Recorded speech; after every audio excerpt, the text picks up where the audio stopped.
A few years ago, I was working with one of the technology teams of one of my clients, and I was in charge of managing the technology team for my client. They had a team of 5 or 6 people that were web developers and graphic designers and automation experts and email builders.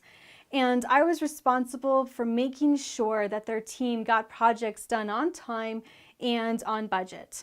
And one day we went in for our daily meeting, which is our daily stand-up meeting of about 15 minutes, which I held every day with the team. And in our daily stand-up meeting, I would always ask them the 3 basic questions. What did you get done yesterday? What are you planning on doing today?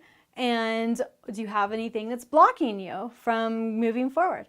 Well, as I asked this question to the very first person in the call, I said, so what did you get done yesterday? And they said, well, I didn't get done the projects that you assigned us because last night the CEO, he contacted me and I jumped on the Skype phone call with him, and he explained to me that there is this customer that has come into our email system and they had this experience and he wanted me to build a fix for that. So I stopped working on all of the other projects that you've assigned me, and I've actually I started to build out a solution for this. And not only did I do that, I pulled in the other team members to help as well. So nobody in the last 24 hours has gotten anything done because we've all been working on this new project that the CEO has told us to do. I said, okay, great. This is going to be a great learning opportunity for everybody on this call. And later on, I'm going to have to go talk to the CEO about interrupting the process and the system that we have set up. So I asked them, I said, okay, well, what is the problem? So they explained to me what the situation was, that the experience that the contact had when they went through the system. I said, okay, I want you to figure out how many people this has that this has happened to over the last 30 days.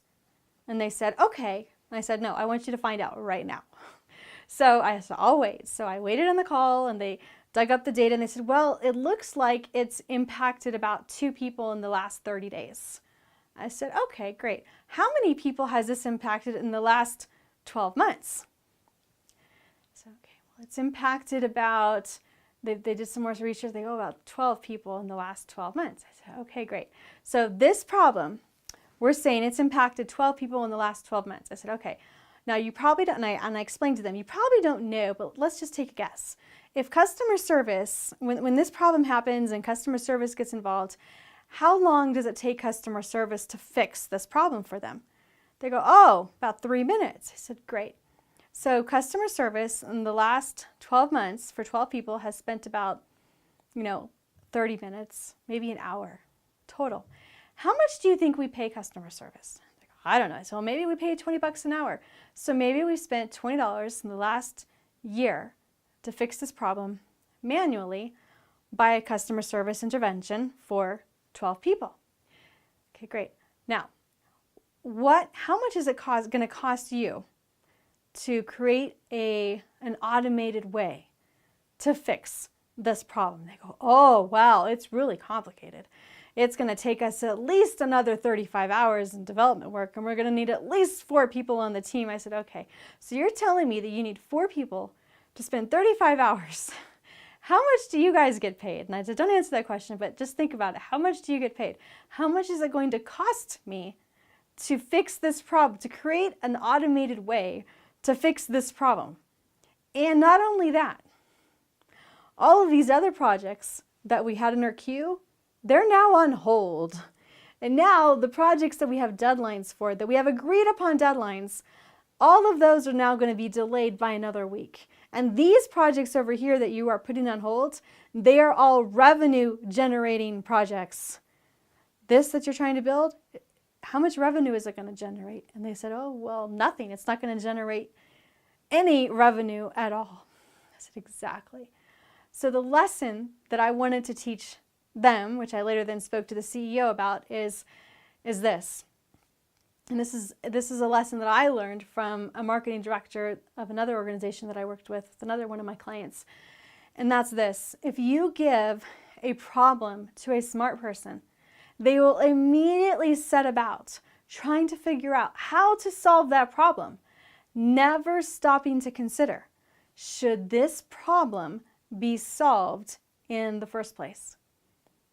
And that's exactly what happened in this scenario. The CEO, the owner, he gets this email from customer service and he's like, oh no, one of my customers had a bad experience. And he immediately contacted the technology team, please create a solution for this. And that's a very common scenario. You have the client or the CEO or the owner of the company, they see something that's broken and they want to get it fixed. They want to have this amazing experience for their customer, but the client, the customer, the CEO or the business owner isn't always asking the right questions. They're not always asking, okay, well, how much time is it going to take to fix this? I'm sure, and I know because I spoke to the CEO later, I know that if the business owner knew that this was going to impact the business in such a way that all of the other revenue generating projects were going to be delayed by a week, and that this was going to cost us thousands of dollars to implement an automated solution that was not guaranteed to work 100% of the time anyways, they're not going to want us to go forward with doing that project. And that is something that if you can learn, if you are a service provider, if you are a virtual assistant, if you're an online business manager, if you're a project manager, and you're trying to figure out, how can I charge my customers more? How can I earn more money? How can I provide more value? There has to come a time in your business, a time in your entrepreneurial journey, that there is a shift in you. And that shift happens when you go from being an order taker, a task taker, to becoming a true consultant. And a true consultant is someone that takes what's the information that's being given, and then based on their knowledge and expertise, can provide an actual consultation to the client and say, yes, I hear what you're saying, but you don't want to do that because A, B, C, D. Or telling the client, have you considered these other options, or have you considered the ramifications? And providing that client, your client, with the information that they need so that they can make the best decision.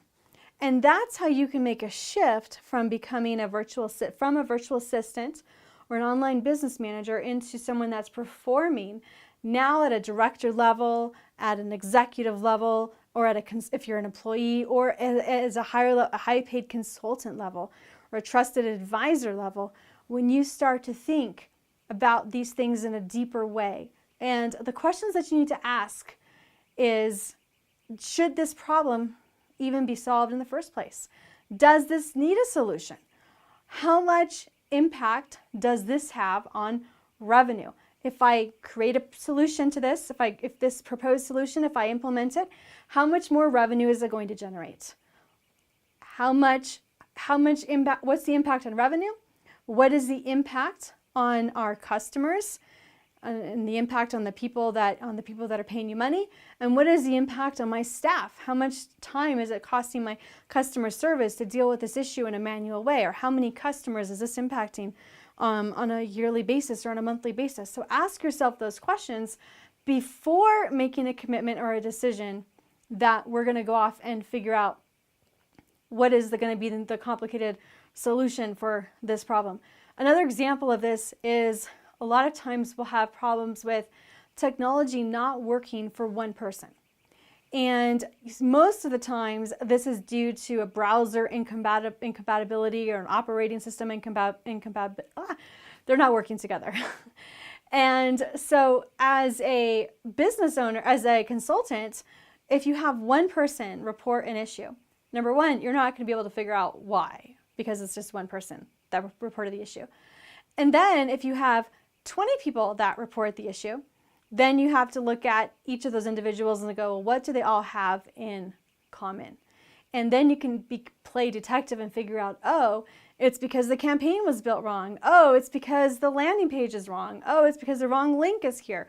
Or you can figure out, oh, it's because of their operating system or their browser. that is something a little bit more complicated. And then you can make a decision. Does it make sense? And is it worth it for me to implement a solution to this problem? And that is where I would like to see you go in your businesses. Before you start to work on that next project, ask yourself, should this problem even be solved in the first place?